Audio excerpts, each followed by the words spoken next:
آج ہر شخص کامیاب ہونا چاہتا ہے،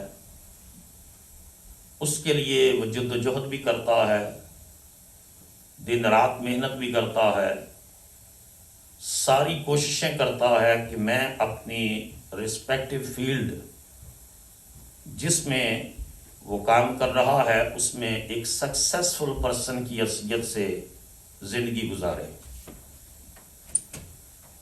کامیابی کا ایک مادی تصور ہے، دنیاوی تصور ہے، جبکہ دوسرا دینی اور اخروی اور قرآنی تصور ہے۔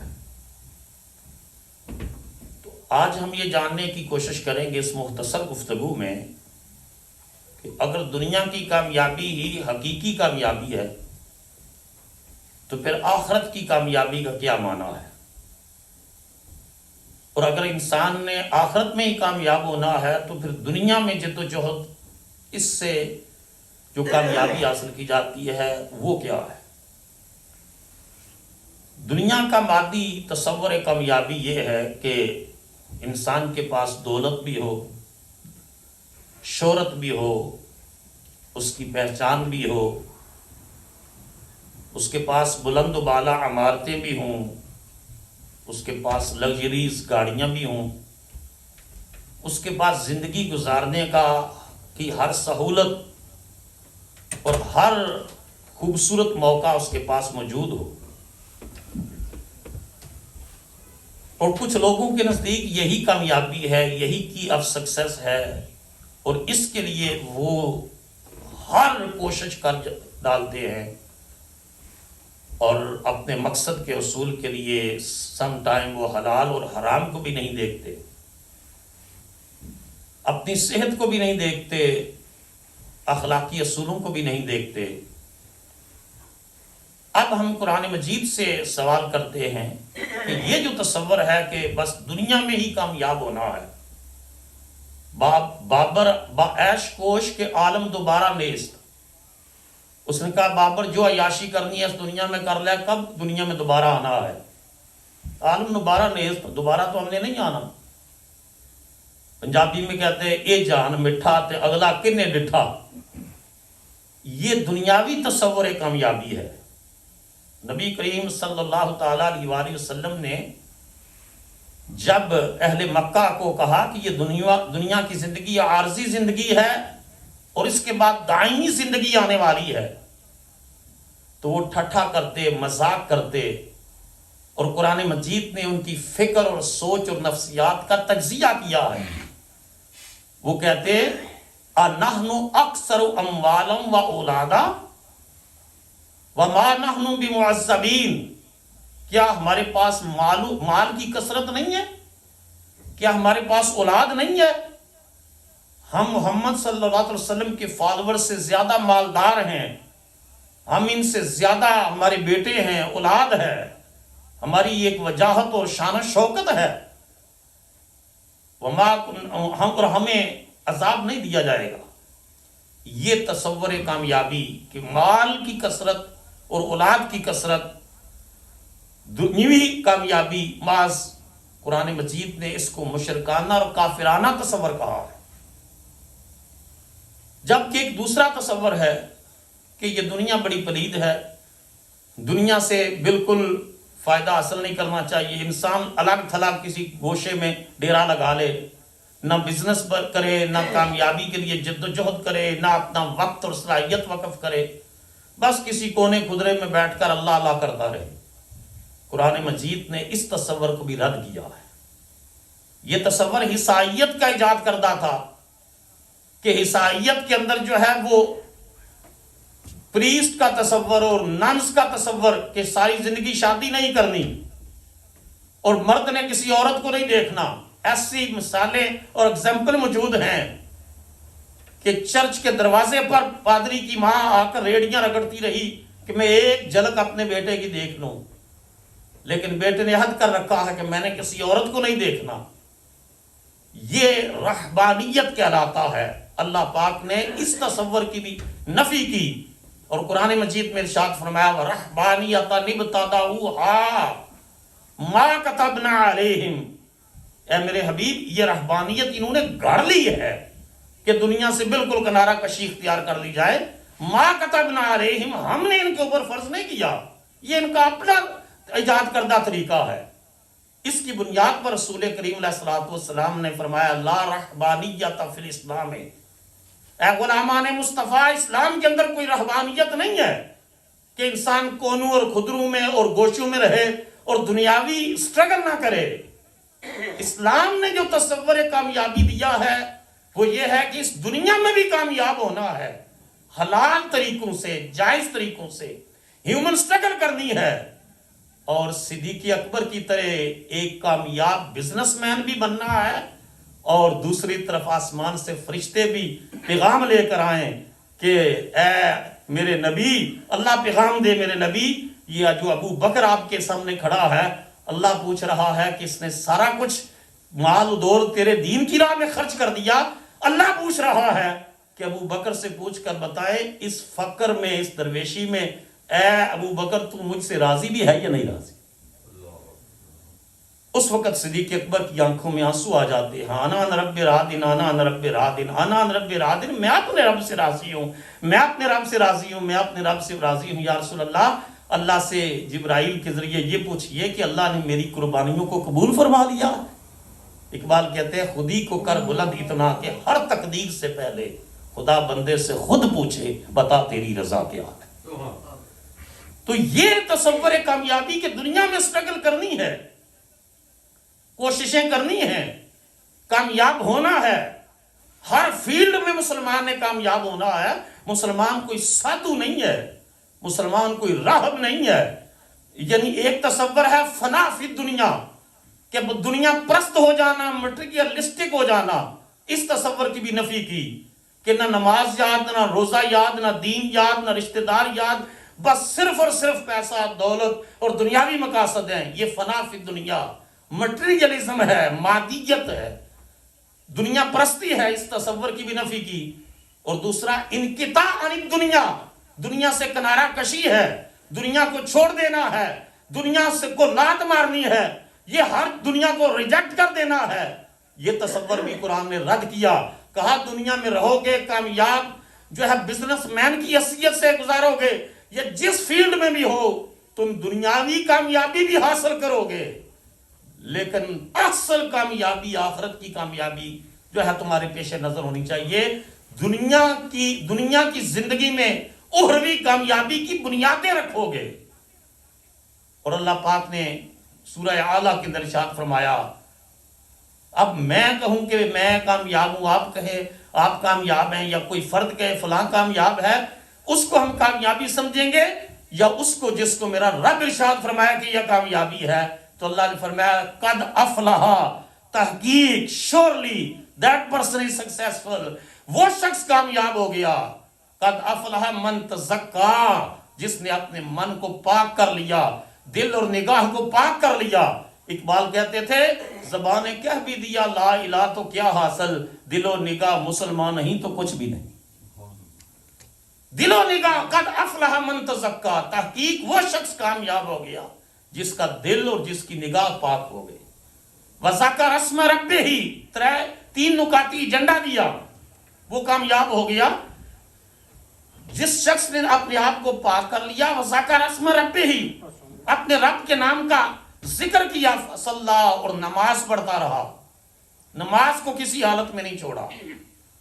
بیزی سکیجول کے اندر سے بھی اس کو نماز کا خیال رہا کہ میں نے اپنے رب کے حضور سجدہ کرنا ہے، کیونکہ حیا علی الفلاح، کامیابی کا اعلان ہو رہا ہے، بلایا جا رہا ہے کہ اے دکان چلانے والے، اے ٹیکسی کرنے والے، اے بزنس میں اپنا وقت گزارنے والے، بے شک وہاں کام کر، لیکن حیا علی الفلاح، تیرا رب تجھے کامیابی کی طرف بلا رہا ہے. یہاں سجدہ کر کے جائے گا، اللہ دنیا کی کامیابی بھی دے گا، آخرت کی کامیابی بھی دے گا. اور اس کے بعد فرمایا بل تؤثرون الحیات الدنیا. یہ قرآن ہے جو ہیومن سائیکالوجی، انسانی نفسیات کے کو کھول کے بیان کرتا ہے، بلکہ تم تو دنیا کی زندگی کو ترجیح دیتے ہو. والآخرۃ خیر وابقیٰ، آخرت بہتر ہے، وابقیٰ، باقی رہنے والی ہے، پرپیچوئل لائف، دائمی زندگی. ہمیشہ کی زندگی والآخرۃ خیر و ابقیٰ، بہتر بھی ہے اور باقی بھی رہنے والی ہے۔ اور آگے قرآن پتہ ہے کیا کہتا ہے؟ سبحان اللہ، فرمایا ان ھذا لفی الصحف الاولی، کامیابی کا یہ فارمولہ صرف قرآن میں نہیں بیان کیا، لفی الصحف الاولی، پہلے جو صحیفے اترے نا ان میں بھی کامیابی کا یہی تصور رہا کہ جس نے پاک کر لیا، جو اللہ کا ذکر کرتا رہا، جو نماز پڑھتا رہا، وہ کامیاب ہے۔ اللہ ان ھذا لفی الصحف الاولی، صحف ابراہیم و موسیٰ، مطلب یہ تھا کہ میرے حبیب اپنے غلاموں کو پیغام دے دو کہ کامیابی کا یہ فارمولہ میں نے اس صحیفے میں بھی بیان کیا ہے جو موسیٰ پر اترا ہے، اس صحیفے میں بھی بیان کیا ہے جو ابراہیم پر اترا ہے۔ تو یہ تصور کامیابی ہے۔ اور یہ انسان یہ کہے کہ جی دنیا سے میں بالکل کنارہ کشی کر لوں، نہیں۔ اللہ پاک نے ارشاد فرمایا ہے وَلَكُمْ فِي الْأَرْضِ سَخَّرَ لَكُمْ مَا فِي السَّمَاوَاتِ وَمَا فِي الْأَرْضِ جَمِيعًا مِّنْهُ، جو کچھ بھی آسمانوں میں ہے، جو کچھ زمین میں ہے، میں نے تمہارے لیے مسخر فرما دیا۔ اقبال اس آیت کا ترجمہ کرتے ہوئے کہتے، ارشاد فرماتے، اقبال کی ساری شاعری ہی قرآن کی ترجمانی کرتی ہے یا زبان مصطفیٰ کی ترجمانی کرتی ہے۔ آپ نے کہا اللہ پاک فرما رہا ہے کہ نہ تو زمین کے لیے نہ آسمان کے لیے، جہاں ہے تیرے لیے، تو نہیں جہاں کے لیے۔ آج دیکھیں نا، ایک بڑے سے بڑا سائنسدان بھی ہندوستان کا، وہ گائے کے پیشاب کو جو ہے وہ سمجھتا ہے کہ یہ بڑا، یہ صحت کے لیے، وزیر صحت سٹیٹمنٹ دیتا ہے۔ آج بھی لوگ پتھروں کو، آج بھی لوگ جو ہے درختوں کو کے سامنے سر جھکاتے ہیں۔ اس سے بڑھ کر انسانی ذہنی پستی کی اور کیا ہو سکتی ہے کہ انسان مظاہر فطرت کے سامنے جھکتا رہے۔ اقبال کہتا ہے اللہ کا پیغام یہ ہے، وہ فرماتے ہیں کہ میں نے آسمانی کتابوں کا بھی مطالعہ کیا، غیر آسمانی کتابوں کا بھی، divine and non divine books کو میں نے اسٹڈی کیا۔ اس سے پاورفل میسج مجھے کسی کتاب میں نہیں ملا جو اللہ نے قرآن میں دیا ہے کہ میں نے زمین و آسمان کو بندہ مومن کے لیے مسخر فرما دیا۔ نہ تو زمین کے لیے نہ آسمان کے لیے، جہاں ہے تیرے لیے، تو نہیں جہاں کے لیے۔ فرمایا یہ تیرے لیے سارا جہان ہے، تو جہان کے لیے نہیں بنایا گیا، تیرے لیے جہان کو بنایا گیا۔ تو کامیابی کے تصورات میں سے سب سے پہلا تصور جو شخص کامیاب ہونا چاہتا ہے، قرآن نے جو بیان کیا، کامیاب ہونا چاہتا ہے تو وہ کہتا ہے جی اس فیلڈ میں جو لوگ گزرے ہیں، اس فیلڈ کے لوگوں کو میں سٹڈی کروں، ان کی لائف کو میں فالو کرنے کی کوشش کروں، کاپی کروں۔ جتنے بھی سکسیسفل لوگ ہیں ان کی میں جو ہے وہ ہسٹری پڑھوں، دیکھوں وہ کیا کرتے تھے، تاکہ میں بھی انہی کے فٹ سٹیپس کے اوپر چلوں اور کامیاب ہو جاؤں۔ تو قرآن مجید نے کہا ہے کہ تو اگر دنیا اور آخرت کی کامیابی چاہتا ہے تو فرمایا سب سے پہلا سٹیپ یہ ہے، نقطہ یہ ہے، انعام یافتہ بندوں کی لسٹ میں شامل ہو جا۔ اونچا بولو سبحان اللہ۔ کن لوگوں کی لسٹ میں؟ انعام یافتہ۔ سارے بولو کن کے؟ انعام یافتہ۔ ہر نماز میں، چاہے انڈیویجولی پڑھ رہی ہوں جماعت کے ساتھ، ہم یہ دعا مانگتے ہیں اہدنا الصراط المستقیم، یا اللہ ہمیں سیدھے راستے پر چلا، اسٹریٹ پاتھ، سیدھا راستہ، صراط الذین انعمت علیہم، راستہ ان لوگوں کا یا اللہ جن پر تو نے اپنا انعام فرمایا۔ اور قرآن کہتا ہے 4 طبقات پر انعام کیا ہے۔ کتنے؟ 4۔ نبیوں پر انعام کیا ہے، صدیقوں پر انعام کیا ہے، شہیدوں پر انعام کیا ہے، والصالحین اور ولیوں پر انعام کیا ہے۔ تو جو شخص دنیا اور آخرت دونوں میں کامیاب ہونا چاہتا ہے، وہ پیغمبروں کی زندگی پڑھے، وہ صدیقوں کی زندگی پڑھے، وہ شہیدوں کی زندگی پڑھے، وہ ولیوں کی زندگی پڑھے، ان کو کاپی کرے، ان کے معمولات کو اپنائے، ان کی عادات اور ہیبٹس کو اختیار کرے۔ پھر اللہ قرآن میں اعلان کر رہا ہے کہ پھر جب تو انعام یافتہ لوگوں کی لائف کے مطابق چلنا شروع ہو جائے گا نا، تو پھر آسمان سے اعلان ہوگا رضی اللہ عنہم ورضوا عنہ، جنہوں نے بیعت رضوان کی اللہ نے وہی اتاری میرے محبوب، یہ رب سے راضی ہوئے تھے، رب ان سے راضی ہو گیا۔ اشفاق امن صاحب زاویہ والے بڑی پیاری بات فرماتے تھے، فرماتے میں کوشش تو کرتا ہوں نیک اور صالح لوگوں کے راستے کو اپناؤں ان کے، تو کبھی میں بازار میں منڈی میں کوئی بابا شاپر سبزی اور فروٹ کے پکڑے ہوتے ہیں، تو فرماتے ہیں میں ان سے پکڑ دیتا ہوں اس کو رکشے تک چھوڑنے کے لیے، بس تک چھوڑنے کے لیے، اور پھر خود اس کے قدموں کے نشانات، فٹ سٹیپس کے اوپر چلتا ہوں، شاید یہ بابا انعام یافتہ ہو، شاید یہ بابا انعام یافتہ ہو۔ اور اللہ نے فرمایا انعام یافتہ لوگوں کے راستے پر تو میں ظاہری طور پر بھی اس کے قدموں پر قدم رکھوں۔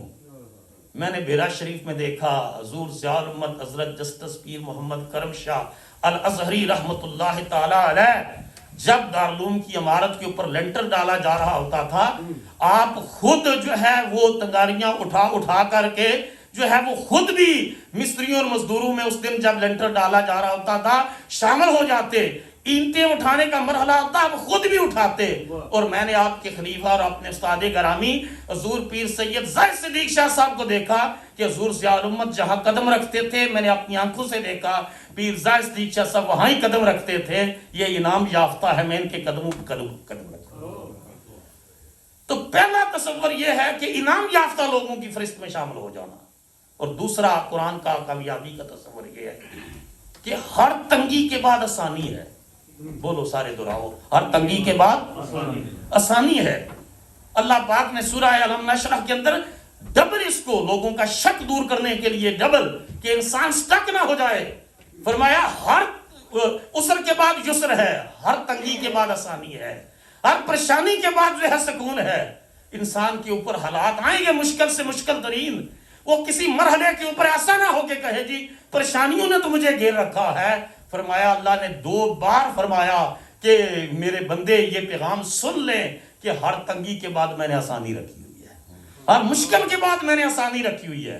رسول کریم علیہ الصلوۃ والسلام کی ذات مبارکہ بھی، آپ بھی جو ہے مکہ مکرمہ کی زندگی دیکھیں، 13 سال جس مشکل میں گزارے، جس جو ہے وہ حضور کے غلاموں پر جو ظلم اور وائلنس اور تشدد ہوا، حضور کے غلاموں کے اوپر جو جبر ہوتا رہا، 13 سال کی مکی زندگی دیکھ لے، طائف کا دن دیکھ لے، اس کے بعد مدینہ طیبہ میں حضور جاتے ہیں، اللہ اس تنگی کے بعد آسانی کا معاملہ کرتا ہے۔ یہاں بیٹھ کر رسول اللہ دنیا کے بادشاہوں کو خط لکھ کر حضور اپنی پوری جو ہے وہ عالمی حکومت کا اعلان فرما رہے ہیں۔ روم کے بادشاہ کیسر کو بھی خط لکھا جا رہا ہے، ایران کے بادشاہ کسرا کو بھی خط لکھا جا رہا ہے کہ اگر کامیاب ہونا چاہتے ہو تو محمد کی اتباع کرو صلی اللہ علیہ وسلم۔ اور تیسرا تصور یہ ہے کہ مایوس نہ ہونا،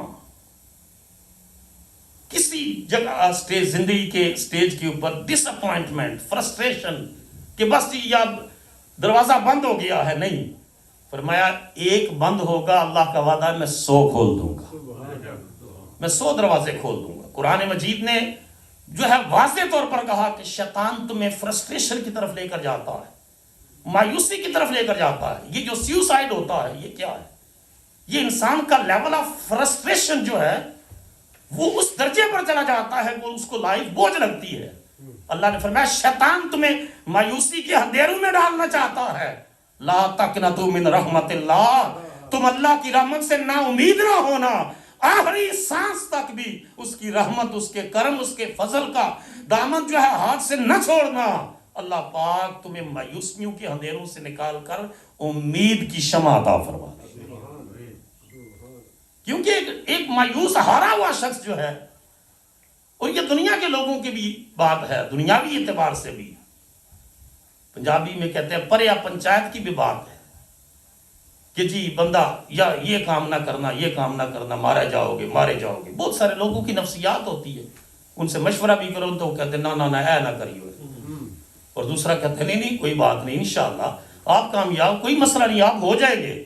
وہ کہتے ہیں ایک ورڈ آف انکرجمنٹ جو ہے وہ ہاری ہوئی جنگ جتوا دیتا ہے، ہاری ہوئی جنگ جتوا دیتا ہے۔ ایک حوصلہ افزائی کا جملہ کہ جرنیل یہی تو کہتا ہے کہ نو پرابلم، ہم کامیاب ہوں گے، ہم ضرور کامیاب ہوں گے۔ یہ کون سی طاقت تھی مجھے بتاؤ نا جس نے طارق بن زیاد کو کہا اپنا گھوڑا دریا کے اندر ڈال دے، اور دریا نے سینہ چیر کے محمد کے غلام کو راستہ دے دیا۔ اگر وہ کشتیاں نہ جلاتا، کشتیاں کیوں جلائیں؟ یہ پاور آف ہوپ تھی، پاور آف یقین کی طاقت تھی۔ کشتیاں جلا دی کہ ہم نے واپس نہیں جانا، ہم نے دین کا وہاں جھنڈا گاڑ کے آنا ہے، یا پھر موت کو خوشی سے گلے لگا لینا ہے۔ کیونکہ مومن موت سے تو ڈرتا ہی نہیں ہے. رسول اللہ صلی اللہ علیہ وسلم کے کارناموں میں یہ سب سے بڑا کارنامہ ہے کہ جو لوگ دنیا سے پیار کرتے تھے مصطفیٰ نے ایسی تربیت کر دی کہ وہ موت سے پیار کرنے لگے. قرآن مجید نے یہودیوں کو ایک چیلنج کیا ہے. کہا یہودی کہتے ہیں آخرت ہماری ہے، کوئی پرواہ نہیں. اللہ پر آپ فرماتے ہیں ان سے پوچھو کہ تم نے کوئی اللہ سے کنٹریکٹ سائن کیا ہوا ہے کہ آخرت تمہاری ہے اور جنت تمہاری ہے؟ پھر اللہ نے ایک چیلنج کیا ہے، اللہ اکبر، چیلنج کیا ہے کہ کوئی یہودی موت کی دعا نہیں مانگے گا. فرمایا یہ قرآن مجید میں فرمایا میرے حبیب ان کو کہہ دو کہ اگر آخرت تمہاری ہے، آخرت تمہاری ہے، تم کہہ رہے ہو تو پھر دعا کرو اللہ تمہیں موت دیتا کہ جلدی جلدی آپ نے اصل گھر میں پہنچو. فرمایا کوئی یہودی موت کی تمنا نہیں کرے گا. اور مسلمان دن رات کہتا ہے یا اللہ مجھے زندگی سعادت والی نصیب فرما، موت شہادت والی نصیب. میں رسول اللہ صلی اللہ علیہ وسلم کی سیرت طیبہ کا جو مطالعہ کر رہا ہوں تو آج کل میں غزوہ احد کو پڑھ رہا ہوں. وہاں ایک یقین جانیہ واقعہ پڑھا جس نے آنکھوں کو اشکبار کر دیا. فاتح ایران حضرت سعد بن ابی وقاص رضی اللہ تعالیٰ عنہ بیان کرتے ہیں کہ احد کے دن حضرت عبداللہ بن جاش رضی اللہ تعالیٰ عنہ نے مجھے سے کہا سعد آج کا دن قبولیت کا دن ہے. بولو نا ذرا اونچا بولو. آؤ کسی کونے میں بیٹھ کر اللہ سے ایک دعا مانگے. کل جنگ ہوگی، پتہ نہیں کیا نتیجہ اللہ کرے گا، لیکن دعا مانگے. پہلے میں دعا مانگتا ہوں، آپ آمین کہو، جب آپ دعا مانگو میں آمین کرتا ہوں، اس طرح کر کے پھر میں دعا مانگوں گا آپ آمین کرنا. حضرت سعد بن ابی وقاص رضی اللہ عنہ کہتے ہیں کہ میں نے کہا ٹھیک ہے. ہم کونے میں بیٹھ گئے اور میں نے پہلے دعا مانگی. میں نے کہا یا اللہ کل جب جنگ چھڑے تو ایک طاقتور کافر دشمن مشرک میرے مقابلے میں آئے، میں اس کا مقابلہ کروں. اے اللہ پھر میں اس کی تلوار کو توڑوں، پھر میں اس کو قتل کروں، پھر میں اس کے جو ہے وہ جسم سے کپڑے اتاروں، پھر اس کے ہتھیاروں پر میں قبضہ کروں اور اس کے بعد میں کامیاب ہو جاؤں. اور میں نے دیکھا عبداللہ بن جاش آمین آمین آمین کہتے جا رہے تھے. اور اب فرماتے ہیں پھر میں نے کہا اب آپ دعا کریں. تو آپ نے پھر دعا مانگی. عبداللہ بن جاش نے سعد بن ابی وقاص کہتے ہیں پھر انہوں نے دعا مانگی. ان کی دعا سنیے. وہ کہتے ہیں کہ انہوں نے دعا مانگی یا اللہ جب کل جنگ چھڑے میرا دشمن سے مقابلہ ہو، کسی طاقتور کافر کو میرے مقابلے میں بھیجنا، میں اس سے مقابلہ کروں، ٹکراؤں اور تیرے دین کی راستے میں میں دشمنوں کو طے کرتا رہوں. پھر وہ کافر مجھے قتل کرے، مجھے شہید کرے، شہید کرنے کے بعد میری ناک کاٹے، پھر وہ میرے کان کاٹے. اور اے اللہ جب قیامت کا دن آئے تو میں تیری بارگاہ میں اس حالت میں آؤں، اس حالت میں کہ میرا ناک کٹا ہوا ہو، میرے کان کٹے ہوئے ہوں اے اللہ، اور ان سے خون بہ رہا ہو، اور تو مجھ سے سوال کرے یا عبدی، اے میرے بندے یہ تیرے کان کس وجہ سے کٹے ہیں، یہ تیری ناک کس وجہ سے کٹی ہے، تو میں آگے سے جواب دوں فیک و فی رسول اللہ، یا اللہ تیری محبت کے جرم میں اور تیرے رسول کے عشق کے جرم میں میرا یہ تیری محبت میں اور تیرے رسول کے عشق میں یہ میرا جرم ہوا ہے. اور اس وقت یا اللہ تو کہے کہ میرا بندہ سچ کہتا ہے. حضرت سعد بن ابی وقاص قسم اٹھا کر کہتے تھے کہ دوسرے دن اللہ نے میری دعا کو بھی قبول کیا، عبداللہ بن جاش کی دعا کو بھی قبول کیا. لڑتے لڑتے ایک وقت آیا کہ اصلاح تو تھا نہیں، تلوار ٹوٹ گئی، اتنی جرت سے لڑے تلوار ٹوٹ گئی. رسول کریم علیہ السلام کی بارگاہ میں حاضر ہو، یا رسول اللہ تلوار ٹوٹ گئی یا کیا کروں. رسول اللہ صلی اللہ علیہ وسلم نے ایک درخت کی ٹہنی دی، فرمایا عبداللہ یہ پکڑ. اور سیرت کی کتابوں میں حدیث کی کتابوں میں رسول اللہ نے وہ ٹہنی دی، اللہ نے اس ٹہنی کو تلوار بنا دی. اسی کے ساتھ لڑتے رہے. وہ نسل در نسل، نسل در نسل وہ تلوار موجود رہی ان کے خاندان میں، حتیٰ کہ معتصم بن ہارون الرشید کے دور تک وہ تلوار رہی. پھر ترکی کے شخص نے وہ جو ٹہنی تھی تلوار بنی وہ خریدی. لیکن حضرت سعد بن ابی وقاص کہتے ہیں جو دعا عبداللہ بن جاش نے مانگی تھی اسی طرح ہوا. ان کو شہید کیا گیا، ان کا ناک کاٹا گیا، ان کے کان کاٹے گئے.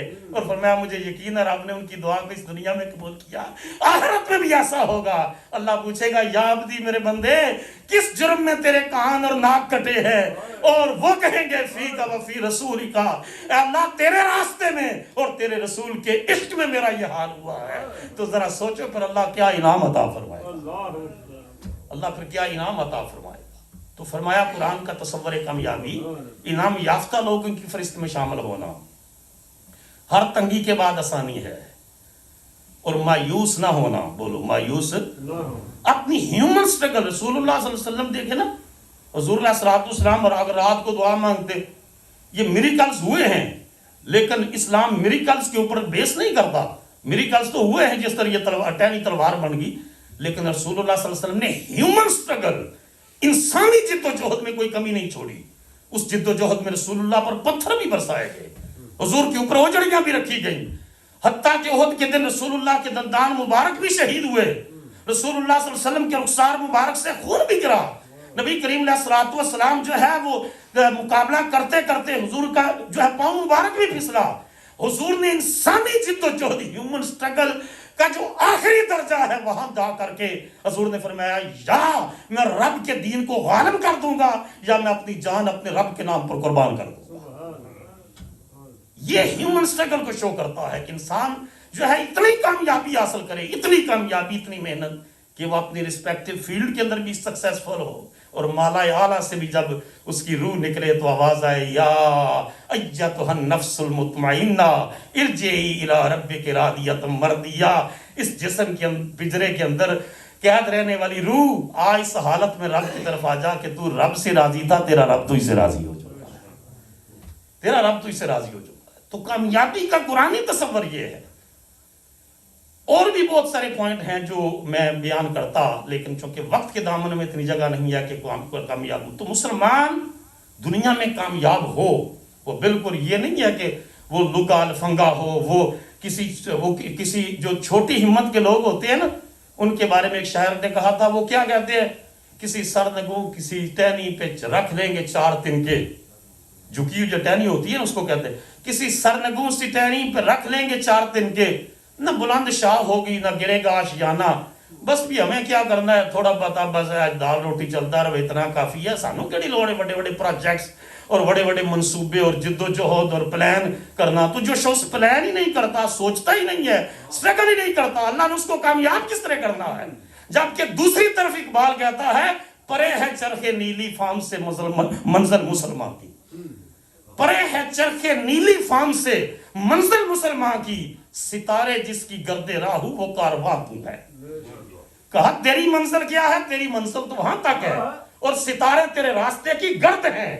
آج کے ینگسٹرز کو دیکھو نا، جتنے سائنٹسٹ اور ہائیلی ایجوکیٹڈ لوگ ہیں، سائنٹیفک فیلڈ میں ہیں، ایجوکیشن کی فیلڈ میں ہیں، بزنس کی فیلڈ میں، سپرسٹیشیس ہیں، سپرسٹیشیس. اور میں نے ایک رپورٹ پڑھی، انہوں نے کہا جی western world as compare to eastern world, یہ سپرسٹیشیزم میں، توہمات پرستی میں، جی کالی بلی آگے سے گزر گئی ہے، کالی بلی گزر گئی ہے، پتہ نہیں ہے جھاڑا کس طرح گزرے دا، صرف ڈالر دے ہوتے گوڈ لا کے لکھ لیا تو پتہ نہیں کیا ہو جائے گا. اقبال اور یہ کہتے ہیں جی بابیاں دے کولے جا کے جی میرا ہاتھ ویکھو ہاں یہ ہاتھ دیاں لکیراں کی کہندیاں نے. اقبال کہتا ہے کہ تو اس جو ہے وہ ستارے سے اپنی تقدیر نہ پوچھ کہ یہ ستارہ تیری تقدیر کی کیا خبر دے گا، وہ تو خود فراقی افراق میں ہے خار و زبون، جو آسمان کی وسعتوں میں خود دھکے کھا رہا ہے، وہ تیری تقدیر کیا بنائے گا. تو اس نبی کا غلام بن. شب معراج جب خدا کی بارگاہ میں جا رہے تھے، ستارے بھی پیچھے تھے، سورج بھی پیچھے تھا، چاند بھی پیچھے تھا، محمد آگے چلے. اقبال کہتے ہیں عروج آدم خاکی سے یہ انجم سہمے جاتے ہیں. اللہ اکبر، کیا خوبصورت تشریح کی. عروج آدم خاکی سے، یہ گلیکسیز جو ہے نا، گلیکسیز، اقبال کہتے ہیں جب یہ رسول اللہ آسمانوں کی سے اوپر گئے اور ستارے نیچے رہ گئے، سورج نیچے رہ گیا، چاند نیچے رہ گیا، تو یہ کانپ اٹھے. کیونکہ آج سائنس بھی کہتی ہے یہ ہماری زمین جو ہے، یہ جو جس پلانٹ کے اوپر ہم ہیں، یہ سورج سے ٹپ کر جدا ہوا اور زمین سے بڑے بڑے جو ہے وہ سیارے سورج کے ارد گرد گردش کر رہے ہیں، جو زمین سے بھی بڑے ہیں، زمین سے بھی بڑے ہیں. یہ سائنس آپ کو کالج اور اسکولوں میں کالجز میں پڑھایا جاتا ہے. تو اقبال کہتا ہے جب رسول اللہ تشریف لے گئے تو عروج آدم خاکی سے یہ انجم سہمے جاتے ہیں. ستارے گھبرا گئے، سورج گھبرا گیا، چاند گھبرا گیا. عروج آدم خاکی سے یہ انجم سہمے جاتے ہیں، یہ ٹوٹا ہوا تارا کہیں مہے کامل نہ بن جائے.